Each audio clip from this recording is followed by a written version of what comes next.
With in a minute जो है ना। तो इसलिए जो है ना हमारे पास हीमोग्लोबिन बहुत ज्यादा जरूरी है हमारी बॉडी के लिए। ये हमारे पास बेसिकली थी क्या थी डेफिनेशन, कि जो पेरेंट्स है जो है ना चाइल्ड में जीन्स के थ्रू जो है ना ये पास आउट हो रहे हैं। नेक्स्ट अगर हम इससे देखें कॉजेस, तो किस तरह से ये क्यों कॉज हो रहा है थैलेसीमिया, तो ये हमारे जो है जीन में म्यूटेशन होती है जिसकी वजह से सेल में म्यूटेशन है। लाइक हमारे पास पेरेंट्स में जो है ना थैलेसीमिया माइनर या थैलेसीमिया मेजर था, जिसकी वजह से क्या हुआ है, चांस हुआ है कि जो बच्चा है उसको भी थैलेसीमिया हो सकता है।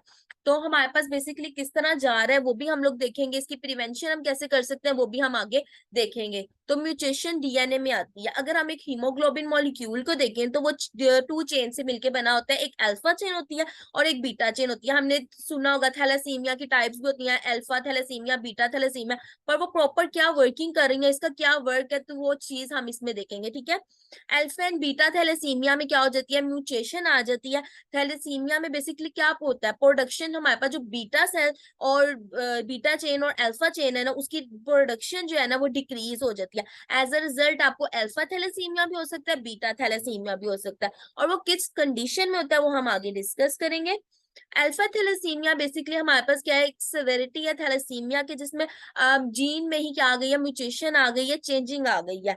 तो वो डिपेंड करती है कि किस तरह से, या कि वो जो है डोमिनेंट तो नहीं हुई या फिर रिसेसिव तो नहीं हुई। और बीटा थैलेसीमिया में भी हमारे पास क्या होता है, बीटा थैलेसीमिया जो जीन है वो अफेक्ट कर जाएगी। हमने जैसा कि कहा भी है, हीमोग्लोबिन मॉलिक्यूल में हमारी जो चेन है वो 2 तरह की होती है, एक अल्फा चेन होती है एंड बीटा चेन होती है।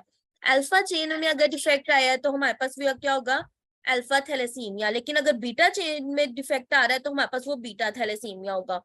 नेक्स्ट अगर हम लोग देख लें टाइप्स ऑफ थैलेसीमिया, वो मैंने आपको बेसिक कॉन्सेप्ट दिया कि था कि क्या है थैलेसीमिया। इसके अलावा मैं अगर आपको बताऊं टाइप्स थैलेसीमिया की, अगर हम देखें तो 2 टाइप्स के हमारे पास थैलेसीमिया होता है। एक होता है alpha thalassemia and second one is beta thalassemia. Alpha thalassemia हमारे पास जीन जो है ना, लाइक हीमोग्लोबिन मॉलिक्यूल जो कि एक प्रोटीन है हमारे ब्लड में प्रेजेंट है। लेकिन अगर उन दोनों में से किसी एक जीन जिसका नाम अल्फा है उसमें अगर कोई म्यूटेशन हुई है, या फिर वो globin protein alpha globin protein missing है, या फिर चेंज हो गई है, म्यूटेशन आ गई है, तो उसको हम अल्फा थैलेसीमिया कहते हैं। इसी तरह अगर बीटा थैलेसीमिया क्या हमारे पास होगा कि हमारी सिमिलर जीन बीटा जो हीमोग्लोबिन की बीटा चेन है उसमें अगर कोई डिफेक्ट आ गया या उसकी प्रोडक्शन में डिफेक्ट आ गया या फिर वो मिसिंग है, वो बनी ही नहीं है, तो हमें क्या होगा, बीटा थैलेसीमिया हो सकता है। ये हमारे पास डीएनए में चेंजिंग आती है जो कि पेरेंट्स से क्या हो रही होती है, चाइल्ड में ट्रांसफर हो रही होती है। बीटा थैलेसीमिया की जो है ना फर्दर हमारे पास 2 टाइप्स हैं। उसमें हमारे पास बीटा थैलेसीमिया माइनर आ जाता है एंड बीटा थैलेसीमिया मेजर आ जाता है। इस कॉन्सेप्ट को समझने से पहले ना मैं आपको एक लाइक ये मैंने एरो से जो डोनेट किया हुआ है ना इस बारे में आपको थोड़ा जो है ना नॉलेज दे दूं। ठीक है, अगर हम एक नॉर्मल पर्सन की देखें ना हीमोग्लोबिन, लाइक हमने उसे डोनेट किया एंड कैपिटल एन और कैपिटल एन से, तो उसकी क्या वर्किंग हो रही है, हीमोग्लोबिन की उसकी वर्किंग क्या है, नॉर्मल है। हीमोग्लोबिन का क्या वर्क है, हमारे ब्लड में क्या हीमोग्लोबिन वो एक प्रोटीन है। ये प्रोटीन क्या करती है, हम जो बाहर से ऑक्सीजन लेती है ना, हम कंज्यूम करते हैं, उस ऑक्सीजन को वो कैरी करती है। जब वो ऑक्सीजन कैरी करते हैं ना, ये हीमोग्लोबिन ही है जो हमारे बॉडी ऑर्गन्स को डिफरेंट लाइक लीवर को, हार्ट को, पेनक्रियास को, इन सबको क्या कर रही है, ब्लड जाके ऑक्सीजन जाके दे रही है, देन वो प्रॉपर वर्किंग कर रही है। जो नॉर्मल पर्सन होगा उसकी हीमोग्लोबिन लाइक मैंने जिस तरह डोनेट किया capital N and capital N, haemoglobin की क्या होगी, सेम होगी, ठीक होगी, इसमें कोई डिफेक्ट नहीं होगा। लेकिन अगर हमारे पास अगर कैपिटल एन शो कर रहा है हीमोग्लोबिन ठीक है, लेकिन साथ ही साथ स्मॉल एन क्या शो कर रहा है कि कुछ ना कुछ डिफेक्ट आया है, तो वो क्या चीज होगी, थैलेसीमिया माइनर को डोनेट करेगा। और थैलेसीमिया माइनर की अगर हम ऊपर डेफिनेशन भी देख लें, heterozygous have thalassemia minor in which the synthesis of the haemoglobin is only mildly affected. Means to say that small and ये चीज डोनेट कर रहे हैं कि हमारी जो हीमोग्लोबिन होगी वो माइल्डली अफेक्टेड होगी, इसमें लिटल डिसेबिलिटी आएगी। लेकिन जो हीमोफीलिया माइनर के पेशेंट्स हैं, आप में से कोई बता सकता है क्या इनको भी प्रॉब्लम आती है, ब्लड इनको भी क्या रिसीव करना पड़ता है, ब्लड ट्रांसफ्यूजन इनको करवानी पड़ती है, आप में से कोई बता सकता है?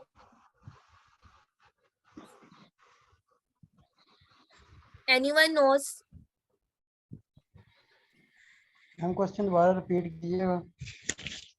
जी जी रिपीट कीजिएगा।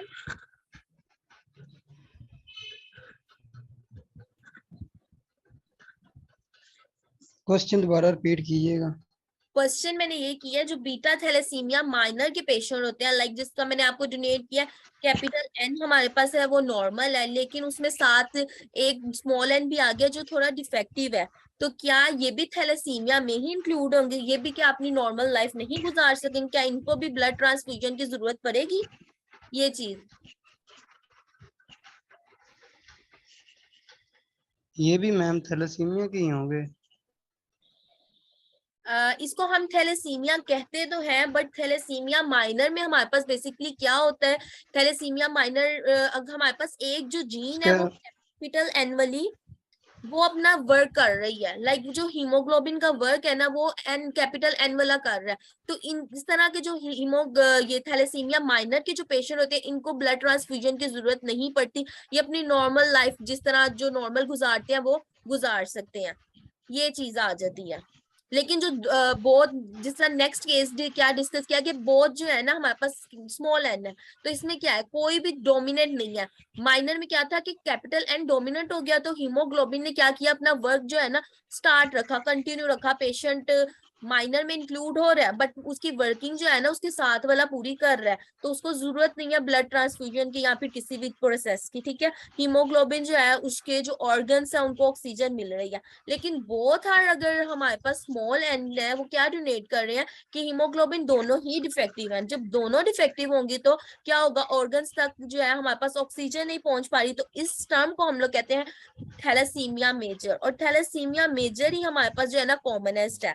इसमें हमारे पास क्या होता है, एबनॉर्मल होमोजाइगस होते हैं। होमोजाइगस का क्या मतलब है, बोथ जो एन है, स्मॉल एन है, कोई भी डोमिनेंट नहीं है, दोनों रिसेसिव है, हीमोग्लोबिन बन ही नहीं रही, या फिर बन रही है तो बहुत ज्यादा स्मॉल अमाउंट में बन रही है, कि प्रॉपर हमारी बॉडी उस पर वर्क नहीं कर पा रही, ठीक है। इस कॉन्सेप्ट के बारे में किसी को भी कोई डाउट वगैरह तो दोबारा पूछ सकते हैं, देन फिर हम आगे कंटिन्यू करते हैं।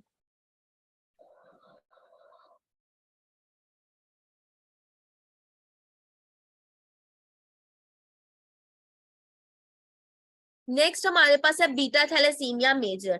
बीटा थैलेसीमिया मेजर, जैसा कि मैंने आपको एरोस के थ्रू जो है कॉन्सेप्ट दिया, कैपिटल एन और स्मॉल एन के थ्रू, और बीटा थैलेसीमिया मेजर को हमने क्या था, दोनों जो है स्मॉल एन होंगे, उसको हमने क्या था, होमोजाइगस हैव थैलेसीमिया मेजर दिया, either unable to produce haemoglobin और प्रोड्यूस वेरी लिटल। अगर ये हीमोग्लोबिन प्रोड्यूस भी हो रही है तो बहुत कम अमाउंट में होगी, अगर या तो फिर हो ही नहीं रही है, तो उसको हम क्या कहेंगे, बीटा थैलेसीमिया मेजर। ये हमारे पास जो है ना बीटा थैलेसीमिया मेजर के पेशेंट जो होता है ना, आफ्टर उसकी बर्थ के 3 to 4 मंथ के बाद हमें पता चल जाता है कि ये थैलेसीमिया का पेशेंट है। क्यों, कैसे पता चलता है? कि उसका कलर जो है बहुत ज्यादा जो है ना पेल हो जाता है, येलोइश हो जाता है, उसकी जो ग्रोथ है वो नहीं हो रही होती सही तरीके से as compare to normal person. इसके थ्रू हमने जो प्रीवियस अभी हमने पढ़ा है, तो हमें ये चीज पता चली है थैलासीमिया की हमारे पास 2 टाइप्स होती हैं, अल्फा एंड बीटा। बीटा की फर्दर हमने 2 टाइप्स पढ़ी है, उसमें हमारे पास आ जाता है thalassemia minor and thalassemia major. Minor वाला जो पेशेंट है वो नॉर्मल लाइफ गुजार सकता है, बट थैलेसीमिया मेजर वाला जो है वो अनएबल टू प्रोड्यूस हीमोग्लोबिन होता है, वो हीमोग्लोबिन को इतना प्रोड्यूस नहीं कर पाता, या करता भी है तो बहुत ज्यादा लिटिल अमाउंट में प्रोड्यूस करता है। तो ये मेजर वाले जो है ना वो ज्यादा कॉमन है, और ये सीरियस कंडीशन है, ठीक है। नेक्स्ट अगर हम देख लेना, मैं आपको नॉर्मल एक डायग्राम के थ्रू समझाना चाहूँ, तो हमारे पास जो नॉर्मल ब्लड है तो उसमें आरबीसीज भी है, व्हाइट ब्लड सेल्स भी है। बट जो एनीमिक पेशेंट होता है, एनीमिया हमारे पास बेसिकली क्या है, ब्लड की कमी। एनीमिक पेशेंट है उसमें आरबीसीज क्या होते हैं, कम हो जाते हैं। आरबीसीज, जैसा आरबीसीज में ही हमारे पास हीमोग्लोबिन प्रेजेंट है, हीमोग्लोबिन प्रोटीन, तो आरबीसीज इसमें कम होते हैं। आरबीसीज जब कम होते हैं तो ऑक्सीजन हमारे जो ऑर्गन्स को प्रॉपर अमाउंट में मिलनी है वो ऑक्सीजन नहीं मिलती, जिसकी वजह से हमारे ऑर्गन डैमेज, वो आगे फर्दर कॉम्प्लिकेशंस आती हैं, वो हम आगे डिस्कस करते हैं, ठीक है। नेक्स्ट अगर हम सिम्टम्स देख लें थैलेसीमिया की, ये सिम्टम्स हमें किस पेशेंट में शो होंगी। तो माइनर में तो हमने क्या कोई सिम्टम्स नहीं शो होंगी थैलेसीमिया माइनर में, ये सिम्टम्स हमें शो होंगी थैलेसीमिया मेजर में। थैलेसीमिया मेजर में क्यों शो होंगी? क्योंकि हमारा जो हीमोग्लोबिन है वो प्रॉपर अमाउंट में प्रोड्यूस नहीं हो रहा, या हो भी रहा है तो बहुत ज्यादा कम प्रोड्यूस हो रहा है। तो उसमें ऐसे पेशेंट में हमें फिटीग बहुत ज्यादा होता है, वीकनेस उनमें बहुत ज्यादा होती है, उनका कलर येलो स्किन होती है, फेशियल डिफॉर्मिटीज, बोन डिफॉर्मिटीज अगर देखें ना इन पेशेंट्स में बहुत ज्यादा होती है, इनकी ग्रोथ भी बहुत ज्यादा स्लो होती है। जाहिर सी बात है उनके ऑर्गन्स को प्रॉपर ऑक्सीजन नहीं मिल रही तो वो वर्किंग वगैरह प्रॉपरली नहीं आते। एब्डोमिनल जो है ना इनका इनलार्ज होता है, स्वेलिंग हुई होती है एंड डार्क यूरिन होता है। एब्डोमिनल इनकी में स्वेलिंग इनकी क्यों होती है वो भी मैं आपको इसका आंसर करूंगी, but in the next slides. इससे पहले हम लोग ये देख लें कि हम थैलेसीमिया को डायग्नोस कैसे कर सकते हैं। इससे पहले जो हमने पढ़ा थैलेसीमिया के बारे में पढ़ा कि इसकी डेफिनेशन क्या है, कि किस तरह से ट्रांसफर हो रही है। नेक्स्ट हमने इसकी टाइप्स पढ़ ली है कि किन के फायदे, मतलब कि कोई नुकसान नहीं है, बट ऐसा कौन सा टाइप है जिसके हमें बहुत ज्यादा डिफेक्ट आ रहे हैं, बहुत ज्यादा लाइफ थ्रेटनिंग डिजीज ये जानी जाती थी world wide, but now it is curable इसका जो है। लेकिन उसमें उस लिहाज से देखा तो जाए तो इसका ट्रीटमेंट बहुत ज्यादा एक्सपेंसिव आ जाता है, उसको भी हम आगे नेक्स्ट डिस्कस करेंगे। पहले हम लोग देख लेते हैं कि इसको हम डायग्नोस कैसे कर सकते हैं। मोस्ट चिल्ड्रन विद मॉडरेट या सिवियर जिनको थैलासीमिया है ना, उनके सिम्टम्स जो है ना आफ्टर बर्थ 1 to 2 years में इनके सिम्टम्स को शो होना स्टार्ट हो जाएंगे। ये थैलासीमिया का पेशेंट है, हमें पता चल जाएगा, डॉक्टर कंफर्म कर देगा डायग्नोस। लेकिन फर्दर डायग्नोसिस के लिए हम कैसे डायग्नोस करते हैं? सिंपल टेस्ट, हम ब्लड टेस्ट के थ्रू जो है ना डायग्नोस कर सकते हैं कि ये थैलासीमिया का पेशेंट तो नहीं, कि इसके कलर में वीक येलोइश हो रहा है, इसका अलावा क्या हो रहा है, उसे वीकनेस हो रही है, फिटीग हो रही है, फेशियल बोन डिफॉर्मिटीज आ रही हैं। तो हम सिंपल ब्लड टेस्ट के थ्रू इसको क्या कर सकते हैं, डायग्नोस कर सकते हैं। तो हमें ब्लड टेस्ट में क्या पता चलेगा कि उसके आरबीसीज का नंबर क्या है, वो कम होगा, एबनॉर्मल साइज होगा, शेप एंड कलर भी नहीं ठीक होगा। और डीएनए देन हम फर्दर उसकी जो है ना ब्लड टेस्ट की डीएनए एनालिसिस करेंगे कि म्यूटेटेड जीन जो है उसको देख सकें, ठीक है। नेक्स्ट अगर हम लोग देख लें, ये तो था जब आफ्टर आफ्टर जो है ना चाइल्ड बर्थ के बाद हम के कोई पेशेंट है उसको कैसे डायग्नोस करेंगे। बट हमारे पास एक प्री नेटल टेस्टिंग भी है कि बिफोर बर्थ भी हम डायग्नोस कर सकते हैं कि पेशेंट जो है हमारे पास जो बेबी जो बॉर्न होना है वो थैलेसीमिया का पेशेंट तो नहीं है। तो उसके हम टेस्टिंग किस तरह कर सकते हैं? बिफोर बेबी बर्थ हम क्या करते हैं, इसकी टेस्टिंग करते हैं। वो किस तरह करते हैं? 2 प्रोसीजर्स हमारे पास होते हैं। एक होता है क्रोनिक वेलनेस सैंपलिंग होता है एंड एमनियोसेनाइटिस होता है। ये अगर पाकिस्तान की बात की जाए तो प्री नेटल टेस्टिंग बहुत ज्यादा कम की जाती है, जबकि हमारे पास ये जो थैलेसीमिया है पाकिस्तान में इसके केसेस बहुत ज्यादा है एज कम्पेयर टू, अगर हम करें ना डेवलप कंट्रीज हैं उनमें जो है ना वो ज्यादा था थैलेसीमिया, अगर हम पास्ट की बात करें। लेकिन उन्होंने इस जो डिजीज है इस पर कंट्रोल पा लिया। क्यों? क्योंकि उन्होंने जो है ना फर्दर टेस्टिंग पे वो बहुत ज्यादा फोकस करते हैं। बट इन पाकिस्तान अगर हम मेजोरिटी केसेस देखें, लाइक मैं अगर आप लोगों की भी बात करूं तो आप में से किसी को नहीं पता होगा कि हम थैलेसीमिया माइनर के हैं, हमारा हीमोग्लोबिन है, या फिर मेजर है, या फिर नॉर्मल है। यहाँ तक कि हमें डॉक्टर्स को भी ये तक नहीं पता होता कि हमें हीमोग्लोबिन टेस्ट करवाना चाहिए नहीं करवाना चाहिए, कि हम बेसिकली हम है क्या। यहाँ तक कि अगर देखा जाए ना ओवरऑल तो ब्लड टेस्ट भी ब्लड ग्रुप तक नहीं पता होते हैं पाकिस्तान की अगर हम बात करें। लेकिन जो डेवलप कंट्रीज है उन्होंने इस पर कंट्रोल भी पाया। क्यों? क्योंकि उन्होंने जो सारी प्रोसेसिंग है, प्रिवेंटिव मेजर्स है, उनको फॉलो किया। नेक्स्ट अगर मैं आपको यही चीज बता रही थी कि क्रॉनिक विलर सैंपलिंग हम किस तरह करते हैं, ये हम 11 वीक ऑफ प्रेगनेंसी में कर सकते हैं। इसमें हम क्या करते हैं, प्लेसेंटा का ना थिन पीस लेते हैं, उसको रिमूव करते हैं एंड देन माइक्रोस्कोप के थ्रू उसको एनालाइज करते हैं कि हमारे पास ये जो डीएनए है म्यूटेटेड तो नहीं है, इसका हीमोग्लोबिन जो है उसमें कोई म्यूटेशन तो नहीं आई, कोई चेंजिंग तो नहीं आई हुई। देन ये हम इसको इसके थ्रू भी डायग्नोस कर सकते हैं। एमनियोसेंटेसिस हमारे पास क्या होता है, ये हम यूजुअली जो है ना 16 वीक ऑफ प्रेगनेंसी में करवाते हैं। ये टेस्ट जो है ना इसमें हम एग्जामिन क्या करते हैं, सराउंड हमारे जो फीटस के सराउंडिंग फ्लूइड होता है ना वो हम लाइक थिएटर या फिर किसी ट्यूब के थ्रू वो सैंपलिंग लेते हैं उसकी। देन उसको भी माइक्रोस्कोप थ्रू या फिर लैब एनालिसिस के थ्रू हम क्या करते हैं, आइडेंटिफाई करते हैं, डायग्नोस करते हैं कि ये पेशेंट में थैलेसीमिया का बच्चा तो नहीं है, या फिर उसमें कोई म्यूटेशन तो नहीं है, जेनेटिक कोई डिसऑर्डर तो नहीं है। तो ये प्रोसीजर होती है, 2 प्रोसीजर्स होते हैं जिससे हम आइडेंटिफाई कर सकते हैं। तो ये प्री नेटल टेस्टिंग फिर पेरेंट्स पे डिपेंड करता है, पेरेंट्स की एडवाइस पे डिपेंड करता है कि वो जो बेबी बॉर्न होना है तो वो थैलेसीमिया के साथ ना ही बॉर्न करें तो वो बेटर है, क्योंकि वो फिर कंडीशन वेयर जैसा के बच्चे के साथ होगी वैसा वो जो है उसके पेरेंट्स को भी फेस करना पड़ेगा। तो वो जो हमारे पास जो है ना डिसीजन वो फर्दर नेक्स्ट होता है कि टेस्टिंग के बाद हम क्या करना चाहते हैं। नेक्स्ट अगर मैं आपको बताऊं इसके ट्रीटमेंट के बारे में, तो सबसे पहले माइल्ड से जो है ना, अगर माइल्ड फॉर्म ऑफ थैलेसीमिया जैसा कि ट्रेड है, जैसा कि मैंने बताया आपको कि माइल्ड हमारे पास क्या हो सकता है, माइनर, तो उसमें हमें ट्रीटमेंट की जरूरत नहीं पड़ती, क्योंकि हमारे पास जो हीमोग्लोबिन जो बन रही है वो उसकी जो है ना, अगर जो कोई डिफेक्टिव जीन भी है वो उसकी वर्किंग को कंप्लीट कर रही है। ठीक है, तो अगर हमारे पास ट्रीटमेंट हमारे पास क्या है, फर्स्ट हम ट्रीटमेंट क्या कर सकते हैं, ब्लड ट्रांसफ्यूजन कर सकते हैं। ब्लड ट्रांसफ्यूजन क्यों कर रहे हैं, जाहिर सी बात है जो हीमोग्लोबिन है ना हमारे ब्लड में प्रेजेंट है, हीमोग्लोबिन प्रोटीन नहीं बन रही। हीमोग्लोबिन जब प्रोटीन नहीं बन रही तो हम बाहर से हीमोग्लोबिन देंगे ताकि ऑक्सीजन ऑर्गन्स तक प्रॉपर पहुंचे। तो ये जो हमारे पास बहुत ज्यादा ये क्रिटिकल पेशेंट्स होते हैं, स्वेयर पेशेंट होते हैं कि इनको हर मंथ नहीं, मंथ में से भी अगर वीकली भी उनको जो है ना 2 to 3 वीक या फिर आफ्टर 1 वीक भी ऐसे पेशेंट्स मैंने देखे हैं जिनको ब्लड ट्रांसफ्यूजन करवाना पड़ता है। ब्लड ट्रांसफ्यूजन के थ्रू क्या करते हैं हम, ये नहीं हम करते, ये तो है कि डोनर के थ्रू बहुत सी फाउंडेशंस बहुत सी सोसाइटीज हैं जो वर्क ब्लड डोनेशन पे वर्क कर रही हैं, पर उसमें से भी हम लाइक हमने एक डोनर था उससे ब्लड लिया, हमने ओवर उसका ऑल ब्लड नहीं डाल देना कि लाइक हमारे पास ब्लड में और भी इंटीग्रेंट्स होते हैं, जैसा कि आपको पता भी है हमारे पास व्हाइट ब्लड सेल्स भी उसमें होते हैं, हमारे पास प्लेटलेट्स भी होते हैं, प्लाज्मा भी होते हैं, आरबीसीज भी होते हैं। तो हम क्या करते हैं, थ्रू लैब ही ये प्रोसीजर होता है, हम कंप्लीट ब्लड में से क्या करते हैं कि ब्लड जो होता है ना रेड ब्लड सेल्स को सेपरेट करते हैं, देन वो जो रेड ब्लड सेल्स है उनको इंसर्ट कर देते हैं थैलासीमिक पेशेंट में।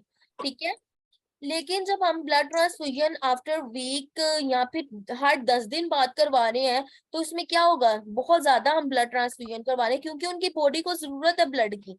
जब ब्लड नहीं देंगे तो उनके ऑर्गन डैमेज हो जाएंगे, ऑर्गन डैमेज होंगे तो क्या होगा, तो हार्ट अटैक के कॉजेज हो सकते हैं, उनके पेनक्रियास खराब होंगे तो उनको डायबिटिक हो जाएंगे। तो ये चीज है, इसलिए ब्लड ट्रांसफ्यूजन तो हमारा जिसे कह देते हैं जरूरत बन जाती है उनके लिए। लेकिन इसके जिस तरह हम कहते हैं ना हर मेडिसिन का साइड इफेक्ट भी होता है, इस तरह इसका भी साइड इफेक्ट है कि हमारी जो जाहिर सी बात है ब्लड में जो है आयरन भी होती है, तो इनकी बॉडी में जो थैलेसीमिक पेशेंट होते हैं उनकी बॉडी में आयरन ओवरलोड हो जाती है, आयरन की मिकदार जो है जिसे हम कह सकते हैं ज्यादा हो जाती है। तो इसको ज्यादा जब हो जाती है तो इसको हम कम करने के लिए क्या कर सकते हैं, किलेशन थेरेपी भी हम साथ साथ देते हैं। बट बहुत से हमारी due to lack of education जो है बहुत से पेशेंट्स को या फिर फैमिलीज को पता नहीं होता, वो ब्लड ट्रांसफ्यूजन तो करवाते रहते हैं, ब्लड तो लगवाते रहते हैं ऐसे पेशेंट्स को थैलेसीमिया के, लेकिन जो है क्लीजन थेरेपी नहीं कराते। क्लीजन थेरेपी हमारे पास बेसिकली क्या होता है, जो एक्सेस आयरन हमारे ब्लड में होती है ना उसको हम रिमूव करते हैं। तो जब वो जो अनएजुकेटेड पेशेंट या फिर जिनको गाइड नहीं किया जाता वो ब्लड तो वो कर रहे हैं लगवा रहे हैं, लेकिन जो आयरन है एक्सेस आयरन उसको रिमूव नहीं करवा रहे, तो क्या है आयरन जो है हमारे ऑर्गन्स में एक्यूमुलेट कर जाएगा, लाइक हमारे हार्ट में, हमारे लिवर में, हमारे पेनक्रियास में। तो ये ज्यादा क्रिटिकल कंडीशन होगी एज कम्पेयर टू अदर। क्या होगा उससे टाइम हमारे जो हार्ट है, लाइक हार्ट की बात करें तो हार्ट फेलियर हो जाएगा क्योंकि आयरन बहुत ज्यादा उसमें हो गया। तो आयरन के कम को एक्सेस को, आयरन के ओवरलोड को कम करने के लिए भी जो है ना बहुत से जो है ना प्रोसीजर्स को फॉलो किया गया। उसमें हमारे पास 1970s की अगर हम बात करें ना, तो आयरन को रिमूव करने के लिए ना हमने एक मशीन का इस्तेमाल किया जिसको हम इन्फ्यूजन पंप कहते हैं। इन्फ्यूजन पंप में भी जो है ना लाइक हमारे पास एक सिरिंज होती थी और साथ में एक कह दूं इंसर्ट हम करते थे पेशेंट की बॉडी में, उसमें हमारे पास जो है ना मेडिसिन हम डाल देते थे, और ये आयरन को रिमूव करने में जो है ना हमारे पास 12 घंटे तकरीबन लगते हैं। तो उसमें क्या करते थे हम, पेशेंट सीटिंग अगर बहुत ज्यादा टाइम कंज्यूमिंग भी था तो इसमें हम जो है ना डिस्फेरॉल सिरिंज ड्राइवर्स को हम कहते थे। तो ये पेशेंट के लाइक स्टमक के पास या फिर हम एब्डोमिनल के पास इंसर्ट कर देते थ्रू पिन, और इस सिरिंज के थ्रू क्या था, इंजेक्शन या जो मेडिसिन है वो हमारी बॉडी में जाती थी। तो ये बॉडी में जब जाती थी ना तो इसमें जो है ना ये हमारी जो मेडिसिन है ये जस्ट वर्क करती थी, मैग्नेट की तरह वर्क करती थी, कि आयरन जो एक्सेस आयरन है ना उसको मैग्नेट की तरह क्या करती थी, वर्क करती थी।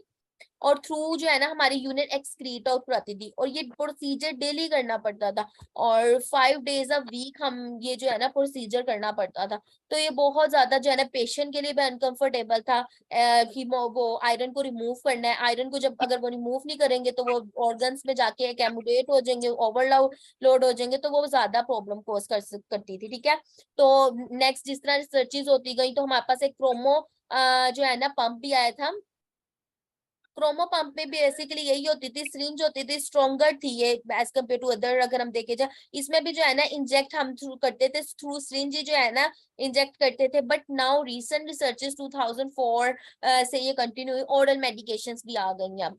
ओरल मेडिकेशंस बेसिकली उसमें हमारे पास टैबलेट बहुत ज्यादा जो अब इन है, उसमें हम ओलिपिटस यूज किया जाती है। ओलिपिटस हमारे पास बेसिकली यूज कर जाती है, लेकिन ये मेडिसिन बहुत ज्यादा एक्सपेंसिव होती है। लाइक थैलेसीमिया के जो पेशेंट है ना उनको बहुत ज्यादा सफर करना पड़ता है, क्योंकि इसका ट्रीटमेंट भी हमारे पास बहुत ज्यादा एक्सपेंसिव है। हमारे पास जैसा कि मैंने आपको पहले भी बताया, बहुत सी सोसाइटीज एंड फाउंडेशन इस पे वर्क तो कर रही हैं, अब वो ब्लड तो डोनेशन दे रही हैं। तो लेकिन उनको अब ये ओरल मेडिकेशन, इसकी अगर मैं आपकी प्राइस की बात करूँ ना, अगर हमने एक सिंपल जेंटनू ये एक ब्रांड है उसकी ही टैबलेट लेनी है तो वो $1000 पर बॉक्स है। और ये जो थैलेसीमिया के पेशेंट है अगर उनके पर मंथ देखे ना तो 3 to 4 बोटल्स उन्हें जो है ना खानी है हर मंथ। क्यों? क्योंकि उन्हें एक्सेस आयरन को क्या करना है, रिमूव करना है अपनी बॉडी से। तो इस तरह ये बहुत ज्यादा एक्सपेंसिव रहता है। तो इसलिए जो है ना फाउंडेशंस वगैरह ने इस पे भी वर्किंग की है कि हम ये मेडिकेशन भी ऐसे जो पेशेंट है थैलेसीमिया के उनको प्रोवाइड की जाए, ताकि वो हम इनकी थोड़ी बहुत वर्किंग कर सकें, इन पे मदद कर सकें। ठीक है, जी ठीक है। Next, किसी का कोई क्वेश्चन है तो वो पूछ सकता है। अच्छा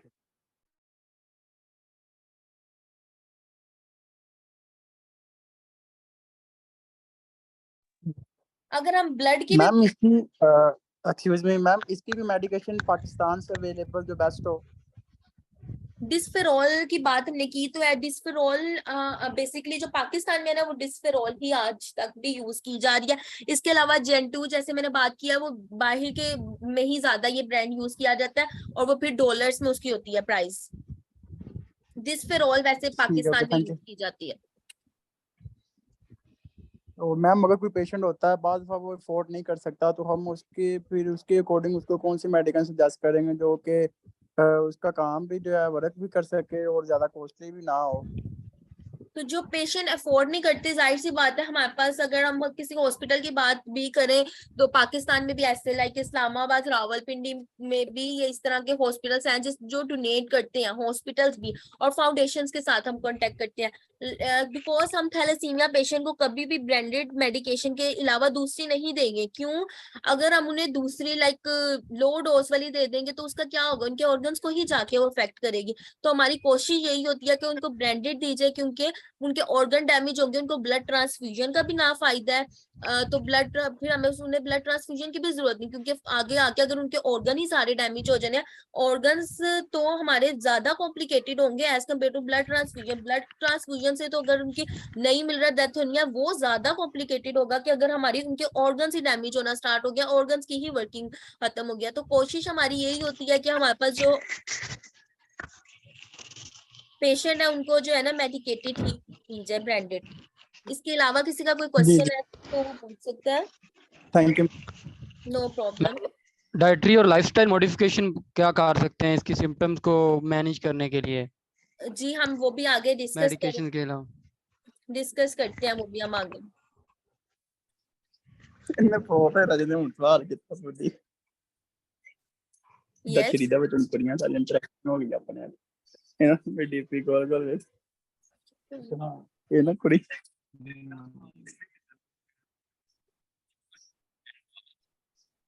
नेक्स्ट हमारे पास आ जाता है स्टेम सेल ट्रांसप्लांट, ब्लड जी मैम। ट्रांसफ्यूजन या इंक्लूजन थेरेपी। किसी का कोई क्वेश्चन है तो वो पूछ सकता है। मैम आप बताएं टाइम कम है इसमें समय बाहर क्या चीज? Kindly repeat your question.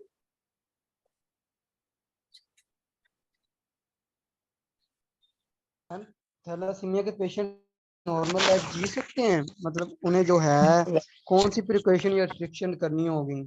Patient जो है ना, अब तो बहुत ज्यादा इस पे जो है ना वर्क कर लिया गया, ये पेशेंट जो है नॉर्मल लाइफ जी सकते हैं। प्रिवेंशन की अगर आप बात मैं आपको बताती हूँ, प्रिवेंशन हम लोग क्या करेंगे इनके लिए, प्रिवेंट यही कर सकते हैं कि हम इनको आयरन सप्लीमेंट बिल्कुल भी नहीं रिकमेंड कर सकते, बिकॉज आयरन उनकी बॉडी में पहले ही एक्सेस होगा, वो वीकली या फिर हमारे पास मंथली भी अगर ब्लड ट्रांसफ्यूजन उनमें हो रही है तो आयरन तो उनमें पहले ही ज्यादा है, तो उसमें हम आयरन जो है ना उनको रिकमेंड नहीं करते हैं, आयरन के सप्लीमेंट्स वगैरह। इसके अलावा हम डाइटरी मॉडिफिकेशंस क्या करते हैं वो मैं आपको आगे बताती हूँ।